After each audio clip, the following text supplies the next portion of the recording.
বাবা মানেই আমার নীরব আশ্রয়। আজ বাবার সাথে বসে ছোটবেলার গল্প করছিলাম। বাবা মুচকি হেসে বলল, তুই ছোটবেলায় খুব জেদি ছিলি। একবার খেলতে গিয়ে হাঁটুতে বেশ আঘাত পেলি। কাঁদতে কাঁদতে বললি, আমি আর কখনো খেলবো না। আমি তোকে কোলে নিয়ে বলেছিলাম, তুই যে কষ্ট পেলে সেটা আমিও পেলাম। কিন্তু খেলা ছাড়বি না, কারণ জীবনেও তোকে অনেকবার পড়তে হবে, আর উঠতেও হবে।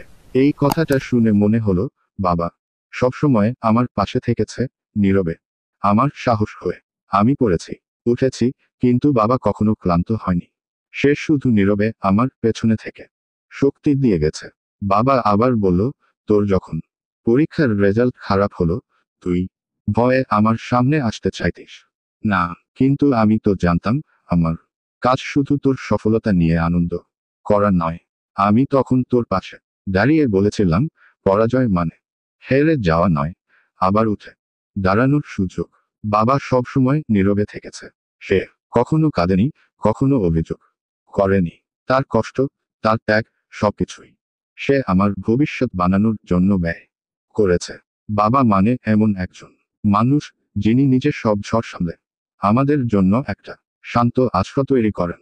আজ বুঝি বাবা মানে ভালোবাসা, নীরব, গভীর, আর শক্তিশালী। বাবা মানে সেই মানুষ যিনি সবসময় ছায়ার মতো পাশে থাকেন, অথচ আমরা অনেক সময় তাকে ভুলে যাই।